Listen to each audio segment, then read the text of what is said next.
índice financeiro, o índice setorial do IBOV, que está em ponto de explosão. Você sabia disso? Olha, o índice financeiro, IFNC, é um dos índices mais baratos, mais descontados do IBOV, perdendo apenas para o índice imobiliário.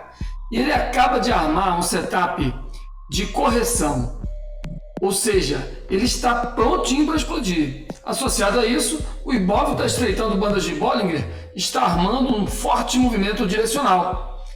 Então, é bom você colocar no radar os principais ativos do índice financeiro. Para isso, preparei esse vídeo aqui, onde eu trago para você os fundamentos e os gráficos dos melhores ativos do IFNC. Você quer saber mais? Então fica com a gente aqui. Mas antes de qualquer coisa, eu te faço um convite. Passa aqui embaixo, dá um clique no like, compartilha com seus amigos esse canal, que é muito produtivo e traz muito conteúdo de qualidade para você gratuitamente. Eu me chamo Sérgio Batista, esse é o canal Sucesso e Finanças. Vem comigo, irmão. Então a gente vem aqui para a tela do Profit Chart, onde tem a representação dos principais índices setoriais do IBOV. E a gente observa o seguinte, tá? Aqui onde está marcada essa linha de resistência, foi a posição deixada no topo pré-crise do Covid-19 que aconteceu em fevereiro-março de 2020, tá? Portanto, a gente observa que o índice rosa, que é o índice imobiliário, é aquele que estava mais sobrecomprado antes da crise e hoje está mais descontado. Fizemos um vídeo essa semana sobre ele. E em seguida, a gente observa que o segundo índice mais barato é o índice financeiro. Quando ele se encontrava antes da crise, ele só perdia, estava muito barato, estava descontado, ele só perdia para o DI, tá? E após a crise, ele realizou e não consegue se recuperar, tá? Está ainda em cotações inferiores ao período pré-crise. Nós vamos explorar hoje o IFNC, o índice financeiro, não somente porque ele está descontado, mas porque ele está armando um setup sensacional de compra. Vamos dar uma olhada? Bom, aqui na tela, nós temos agora para vocês o índice financeiro, comparado aos principais ativos que compõem esse índice. De onde saíram esses ativos e por que somente esses estão aqui? Vou mostrar para vocês agora. Vamos aqui para o site da B3, onde estão relacionados os índices de segmentos e setoriais, tá? Os principais índices setoriais estão listados aqui. Para encontrá-los, basta você vir aqui na lupa e digitar índices setoriais, ou vem aqui em dados de mercado e índices e procura por índices de segmentos e setoriais, ok? Logo o primeiro está aqui, ó, índice financeiro IFNC B3. Você clica nele e vai cair na página de referência, ok? Vamos fazer isso. Caímos aqui no IFNC, tá? Carteira do dia 13 de abril, hoje. Você vai ver esse vídeo amanhã. E aqui estão os ativos que compõem o índice financeiro para essa carteira atualizada. Vou deixar paradinho aqui para você dar uma olhada.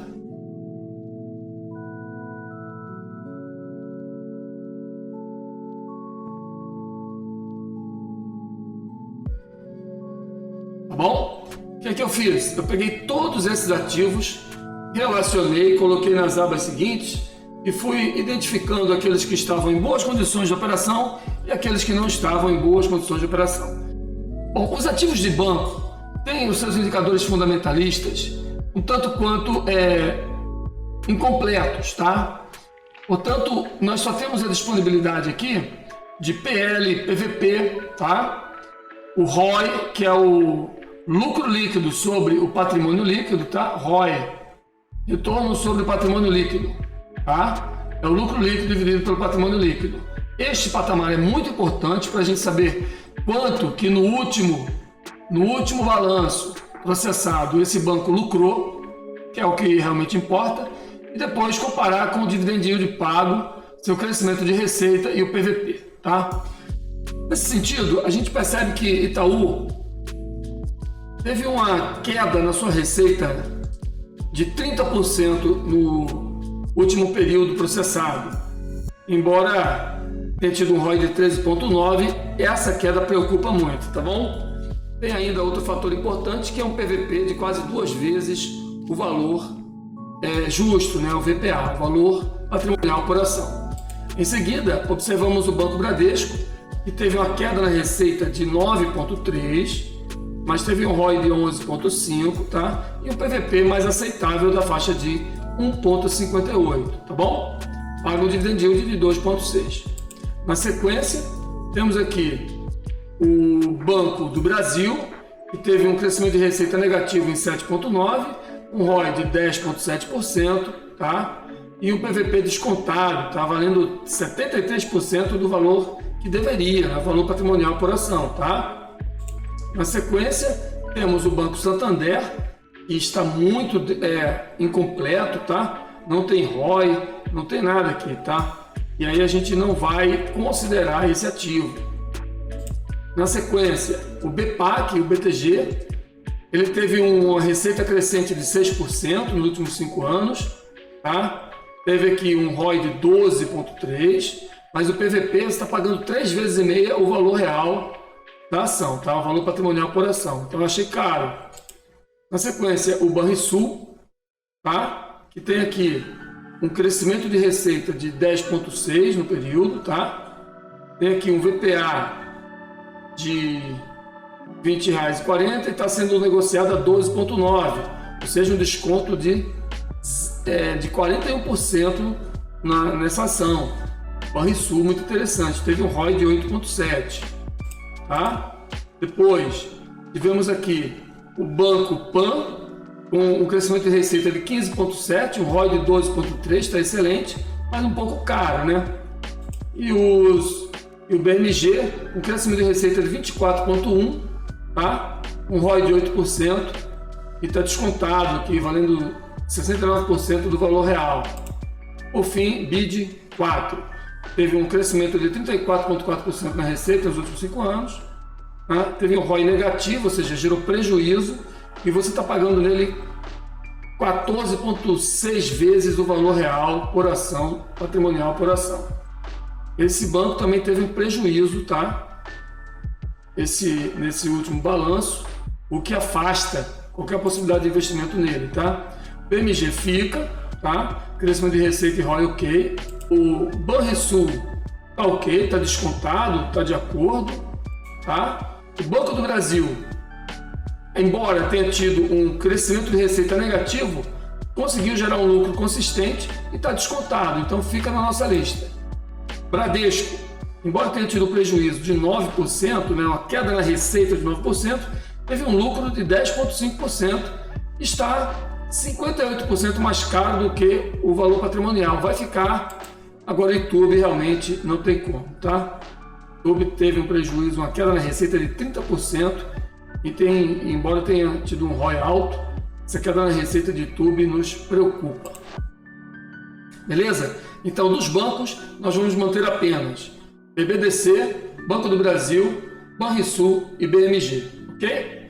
Sim, um outro comentário que eu queria fazer com vocês é sobre o Banco Data, tá? É um site no qual você coloca aqui os dados bancários, manda procurar e você encontra aqui a situação financeira de todos os bancos, tá? De qualquer instituição financeira, na verdade, tá bom? Então a gente tem aqui o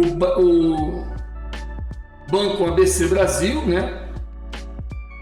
Ele foi desqualificado por vários motivos, mas tem todas as informações financeiras, tá? O mais importante aqui é a composição do ativo total, tá? Como que esse banco ele está atuando no mercado, né? Depois tivemos aqui o BMG, que foi qualificado, tá? A gente tem aqui o índice de Basileia e imobilização, que são muito importantes, tá? Estão coerentes, tá? O índice de Basileia está na faixa verde, está acima do exigido, tá? Agora o índice de imobilização está no limite, tá? Tem muito ativo imobilizado, tá? Que gera uma certa dificuldade do banco em liquidar compromissos de curto prazo, tá? Então ele está próximo ao limite, o limite é 50%, ele está com 44,9%, tá bom? O índice de Basileia está com 19,2% e o limite de Basileia é 13%. Tá? Então está atendendo, é 11% Basileia. E o que são índice de Basileia e índice de imobilização? O índice de Basileia é a relação entre o capital próprio do banco e o capital captado de terceiros por meio de CDBs ou de outro tipo de investimento, que são alocados para a carteira de empréstimos, tá? Então, o ideal é que o banco tenha uma porção nesse valor que está sendo colocado na carteira de crédito, que o banco tenha pelo menos 11%. E a gente já viu aqui que o Basileia do BMG está superior, está em 19,2%, tá? Então, ele está participando com 19,2% dessa carteira e o restante é captado no mercado, tá? Depois a gente temos aqui o Banrisul, tá com Basileia ok, tá com índice de mobilização muito bom, tá? E tem todos os resultados. Você pode ver aqui o lucro líquido trimestral, né? O banco está tendo um lucro decrescente, mas está trabalhando no azul, tá? Tem aqui a composição do ativo total, que é muito interessante, tá? O banco tem um ativo total crescente, tá bom? Isso é importante, tá? Temos ainda aqui o Bradesco, que foi mantido em carteira, vai ser avaliado, tá? E no Bradesco nós não temos, né, a lista aqui com índice de Basileia, tá? Temos apenas o lucro líquido trimestral, que está sendo decrescente, tá? E temos a composição total do ativo, né, que está sendo estável, né? Está estável, está coerente. O Banco do Brasil, que está sendo avaliado, tem o Basileia ok e tem um índice de mobilização muito satisfatório, tá? A gente vem aqui para a análise do site. A gente observa que o lucro trimestral está estável, teve uma leve redução, mas está estável nos últimos trimestres. E que a composição do ativo total está crescente, né? O banco está muito bem, embora tenha desvalorizado bastante, ele está com uma condição financeira muito boa, tá? Beleza? Então assim a gente encerra a avaliação dos bancos e vamos agora para a avaliação dos ativos que não são bancos, mas que compõem o IFNC. O primeiro deles aqui é a Cielo, teve um crescimento negativo na receita líquida, tá, nos últimos 5 anos, isso é ruim. Tem uma margem líquida no limite, né, de 10%, ela tem uma dívida sobre o patrimônio líquido de 0,73%, ou seja, tem 73% do seu patrimônio comprometido em dívidas, o que não é bom. Nós queremos ver um número aqui menor que 0,5, tá? Tem aqui um dividend yield baixo, né? E um PVP de 10% de ágil. Isso não é interessante, tá? E o ROI está muito baixo, 5%. Esse ativo ele vai ser desconsiderado para novos aportes. Temos aqui Itaú SA4, crescimento de receita de 4%. A gente vê que o ativo tem uma valorização quase que constante nas suas cotações. A margem líquida de 124,9%. Esse ativo tem uma participação muito grande em YouTube, portanto, grande parte de seus investimentos, né, geram receitas adicionais ao faturamento das empresas da holding, tá? Portanto, ele consegue ter uma margem líquida superior à receita gerada, tá ok? Por conta dos resultados financeiros. É sensacional isso, né? Tem o ROI, que é um retorno sobre o valor do patrimônio líquido de 12,3%, que é muito bom, tá? A dívida patrimônio líquido é muito baixa, de 0,10%, apenas 10% do seu patrimônio está investido em dívidas. Paga um dividend yield de 2,5%, que poderia ser bem melhor, tá? E PVP de 50% de ágil, tá bom? Então é bom tomar cuidado, não aportar muito nele, mas está na lista ainda. Temos aqui o PSSA, que é Porto Seguro, né, uma seguradora, crescimento baixo na receita líquida, mas está crescendo, uma valorização quase constante nas cotações, tá? Tem uma margem líquida de 9,1%, desejável que fosse maior que 10%, a liquidez corrente coerente, tá? Tem uma dívida patrimônio líquido nula, ou seja, não tem dívida, tem um patrimônio de 9 bilhões quase, então está muito bem posicionado esse ativo, tá? E paga aqui um dividend yield de 5,9%, é interessante, tá? Com um PVP de 1,71%, tem um ágio de 71%. Eu prefiro os ativos mais baratos, tá? Sula 11, tá? Que teve um crescimento de 5,5% na receita, uma margem líquida de 12,2% está ok, liquidez corrente de 2,26%. A cada R$100 de pagamentos a curto prazo que ela tem a fazer, vai receber R$226. Ou seja, a probabilidade de contrair dívidas é baixa. Uma dívida de patrimônio líquido 0,20, muito boa, tá? Agora o PVP tem 77% de ágio, né? Tá caro esse ativo. Tá? Nesse preço está muito caro, tá bom? Então tem um ROI aqui interessante, né? De 29% de lucro no período sobre o patrimônio líquido. E por fim, B3SA3, que teve 40% de crescimento na receita líquida, uma margem líquida sensacional de 44,5%, uma dívida sobre patrimônio líquido muito baixa, tá? De 0,29, a gente aceita até 0,50. Tem um ROI aqui de 16,9, sensacional, tá? Muito bom, acima de 10. Agora o PVP de 4 vezes o valor, 4,65 vezes o valor do VPA, né, que seria o valor patrimonial por ação. Então não dá para a gente comprar esse ativo, tá fora. Então vou ficar apenas aqui, Sula 11, PSSA e Itaúsa, tá bom? Então esses são os ativos que vão para o nosso gráfico. Vamos lá para o gráfico? Então no gráfico a gente tem Banrisul, BMG, Banco do Brasil, BBDC, Itaúsa, PSSA, Sula 11 e B3SA3, tá? Aliás, B3SA3 ficou aqui na lista. Então quando a gente avalia aqui a evolução dos ativos ao longo do tempo, a gente observa que antes da crise, o ativo mais sobrecomprado era esse aqui, ó, Sula 11, tá? Sula 11 estava mais sobrecomprado, o ativo caiu e não recuperou os patamares anteriores à crise, tá? Agora, quem são os mais descontados? São Banrisul, BMGB e Banco do Brasil. Esses são os 3 ativos que nós vamos focar para análise gráfica, beleza? Para a gente colocar no nosso radar. Vamos dar uma olhada aqui, primeiramente, em Banco do Brasil. Quando a gente afasta bastante o gráfico, a gente observa que esse é um patamar onde houve uma inversão de polaridade, tá? Ali havia uma resistência, essa resistência foi rompida e agora está sendo utilizada como suporte, a faixa dos R$20. O ativo chegou próximo a esse patamar na crise do Covid, fez um pivô de alta e não consegue superar a média de 200 descendente. Quando rompe, faz um falso rompimento e volta para baixo, trabalhando abaixo. Tá? Esse ativo precisa fazer um pivô de alta para dar um sinal de compra mais confiável, tá bom? Recentemente, estruturou uma posição defensiva, um suporte, aqui nessa faixa de preço, tá? Dos 28,80, tá? Está respeitando e tem uma faixa de resistência aqui nessa faixa de preço. Ele está respeitando. Para entrar em Banco do Brasil, nós deveríamos assistir pelo menos um pivô de alta dentro da congestão. Movimento batendo lá na resistência, voltando para a média, tá? E nessa posição, fazendo então um rompimento, tá? Essa é a entrada ideal, tá? Para esse ativo, por volta dos R$30, R$30,10, beleza? E aí deixar comprado para longo prazo, tá? É um ativo que, se confirmar oscilações positivas, né, a gente pode inclusive antecipar essa entrada com stop curto dos R$29. Vamos ver. Vamos depois para BRSR6. O ativo tem uma forte tendência de baixa, que está sendo respeitada, né?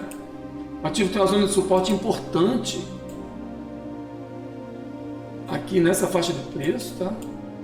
E o ativo ele tem como zona de polarização essa faixa dos 11,83, tá? É o suporte mais importante, tá?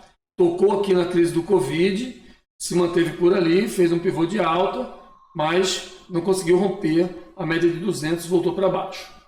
Se esse ativo fizer um movimento de pivô de alta, ele pode trazer, né? Ele até armou aqui, tá? Fez um primeiro movimento aqui, ó, saindo do suporte, né? Voltou para testar um fundo mais alto, mas não conseguiu romper, tá? Então esse rompimento falhou e a gente vai procurar por outro movimento semelhante a esse aí em Banrisul, tá?